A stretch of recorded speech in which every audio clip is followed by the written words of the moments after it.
Hi everybody, this is Dr. Eliana Aaron, Director of EMA Care. I hope everyone's doing well.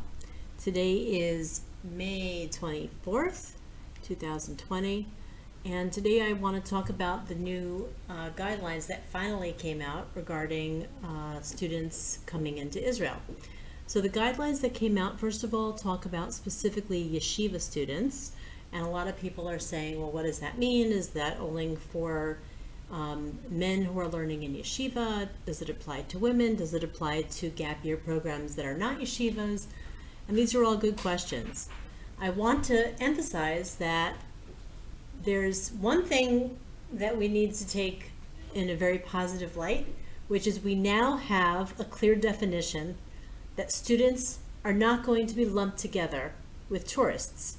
Initially, when I started making these videos and when I started doing these assessments, I discussed with this group, but I also discussed with government officials that when there was a travel ban put into place very early, this happened before we had cases here, tourists and students were lumped together.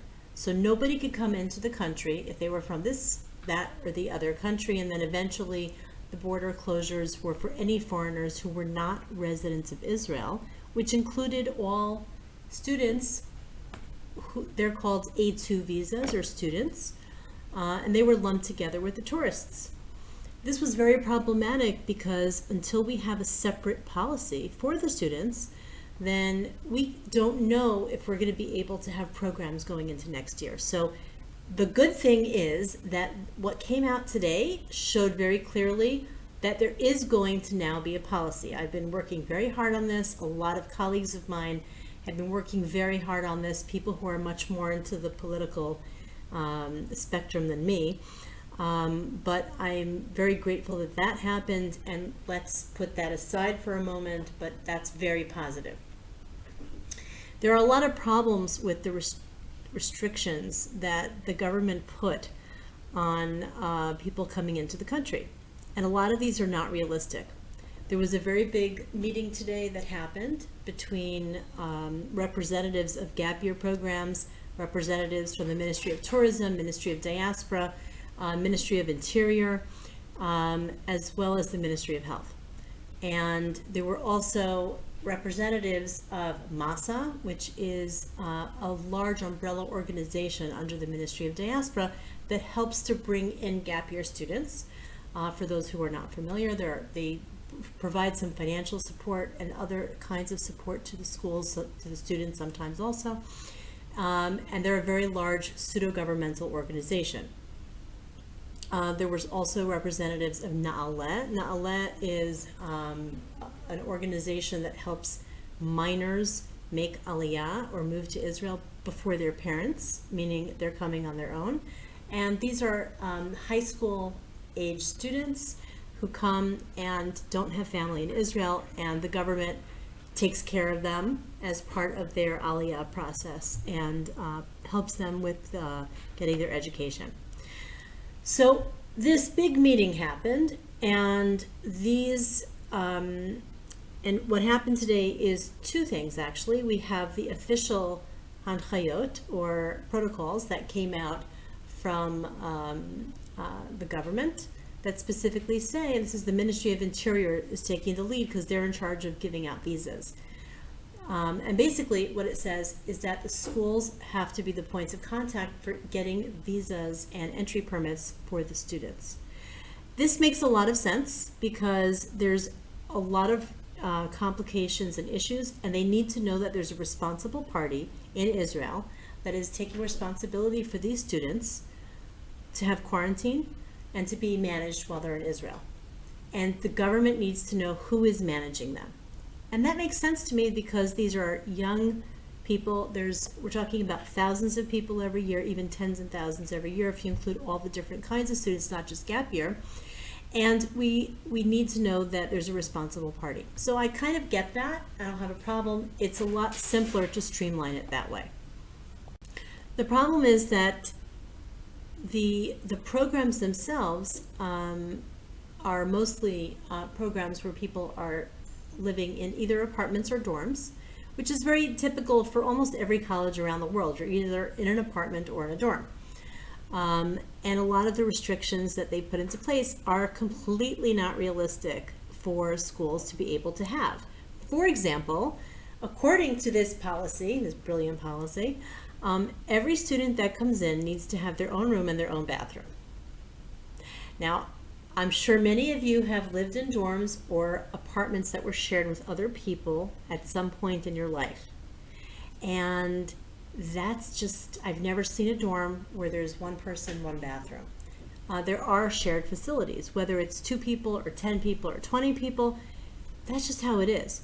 And because of the way this is structured, where the school has to take responsibility personally for the students, you can't just send the kids to Airbnbs. They have to be under the auspices of the school, because the school needs to be responsible to make sure that quarantine is being maintained. And it's a public health issue, so I get it. But that criteria makes 0 sense, and everyone pretty much agrees. So MASA actually came out, and the other thing is, and I apologize, is that even if you have 2 people who came from the same place at the same time, they have to quarantine separately, according to the Ministry of Interior criteria. So MASA came out with much more relaxed instructions. The problem is trying to figure out what the authority is, and that is part of the problem here. But MASA came out for the schools that MASA is responsible for, which is not all the schools. It is a lot of the modern Orthodox schools, but not the Haredi schools, and not some of the more academic programs that are based in universities. Not all of them are in it. In addition to that, a lot of the other types of programs are not really in it either. So, but they have a good, maybe 50 programs or more that they are, that they sponsor, have some authority over in some way. So they basically said that you can quarantine in groups, and that the bathroom situation is that someone who's not quarantined cannot share with someone who is quarantined. And that means that according to their criteria, which have not, come out yet and are still being tweaked and negotiated, basically, you can quarantine a school together. You can share bathrooms among the quarantined students. Other people cannot be there unless they have also traveled. So you can't have staff in unless the staff actually travels with the group, and a lot of schools are going to consider doing that. And then you can at least have a reasonable type of quarantine. Important to understand that quarantine is 14 days currently, and that the 14 days is going to be from the last person to enter that particular quarantine.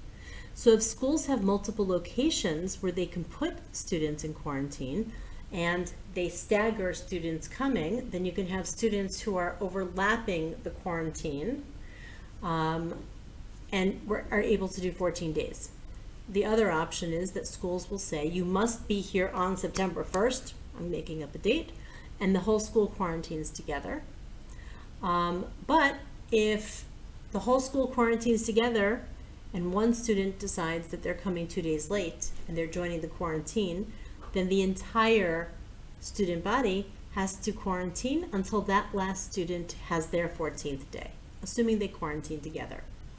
And not every school has multiple locations for quarantine, so keep that in mind, that when you're planning to send your student to Israel for the year, find out when they have to be there, when they have to show up, and make sure that they show up on that day. If you have a situation where you have family in Israel who's willing to take the student and you get special permission, that sounds wonderful and great, but remember that the sponsor of your student visa is the school. And in the end, the student is not going to be allowed in until the school clears it. So if there's a mechanism in place for students to be able to quarantine at relatives, assuming the relatives agree, of course, in advance and in writing, And the school is officially taking responsibility for those students, even though they're in a remote location. That may be something that will be allowed. And frankly, I think that that's a nice option for students who have that capability, because it's more pleasant just to be in a more family environment. On the other hand, nothing like getting to know all your schoolmates by quarantining with them for 14 days. So there's an advantage to that. I know that there are some parents planning to send their students early, but we have to assume that we will still have a quarantine in place for students when they come. Now, maybe we won't, which would be great. But we have to assume in our planning that we may be in that situation. I think it's safer to plan for that and then to be happily surprised that it's not a quarantine requirement. We don't know what that's going to look like.